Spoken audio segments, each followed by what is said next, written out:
Ayan na po. Po'y nanguhuli-uli ng alimango. At nanguhuli na naman ng alimango kami. Bumalik kami dito. Parto. Ayan po siya. Hinila po siya ng malaking alimango.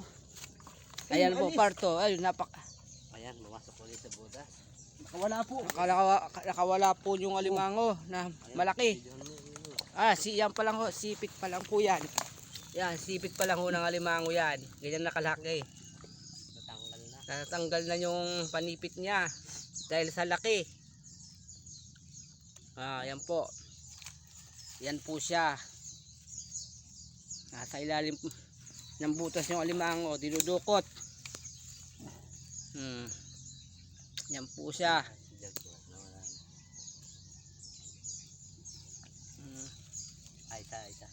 Anuan ko lang. Adukutin ko limang. Baka ako'y masipit ay. Ang laki pa man din. Nabangga yung galamay. Dito po yan sa Barangay Lalao. Dito po yan sa Barangay Lalao.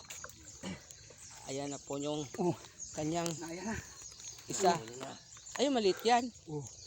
Sinlaki. Isang laki lang yan. Sinlaki lang. Oo nga no. Burno. Ayan na po, nahuli na. Nakuha na po yung isa. Malaki. Nahuli. Yan ang katsap. Ayan na po. Yung alimango. Ayan, nahuli na. Na malaki. Nahuli na guys. Ayan, dalawahin natin Ayan, yung dalawa. sipit. Ayan. Yan, grabe. Ang laki po niya. Halos may magkapalad na. Ganyan ho yung kalaki. Napakahirap po pala kunin.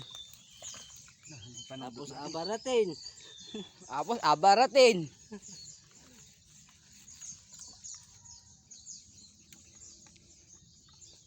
Ayan may sipit pa siyang aroma. May sipit pang aroma. At ako, hinuhulugan ng aroma. Dalawin mo na.